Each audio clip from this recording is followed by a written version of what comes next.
Here's an open excavation. Nick Worms usually uses drone photography to monitor canola crops. But last week, his pictures revealed something he wasn't expecting. Clearly the salt water created the salinity in the soil that killed everything in its path.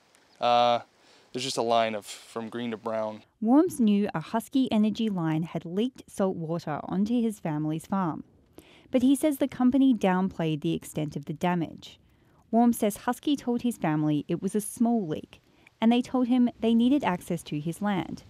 But he was shocked by what he saw when he went to assess the damage. We were told it was a small spill. We thought there'd be slight crop damage on top of the hill, easily contained. I showed up here, there was semis lined up on the road with matting, vac trucks, sucking up water and whatever else they were dealing with, excavation equipment. The line that leaked was used to transport salt water that's brought to the surface during oil production. Some of the treated water leaked into the nearby Englishman River.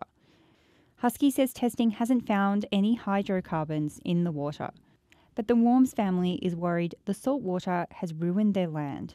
I'm looking at dealing with this now. This isn't going to be a few months, few years. It's going to be a long time before this is fixed.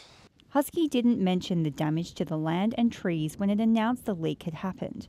A company spokesperson says that's because, quote, some damage to vegetation was to be expected, and because the company was still assessing the land. We want to know everything that's going on. We want to be invited down here. We don't want to come to the gate and be like, hey, are you sure you can be in here? We want to be invited. We want to be part of this whole process. Although the soil is still being tested, Husky says it's the salt water that killed the trees. The company doesn't know how long the line was leaking or how deep the salt water went into the ground. And for now, the Worms family will have to wait for those answers. They've told Husky to stop excavating on their land, and they plan to hire an independent specialist to assess the damages. Alicia Bridges, CBC News, Turtleford, Saskatchewan.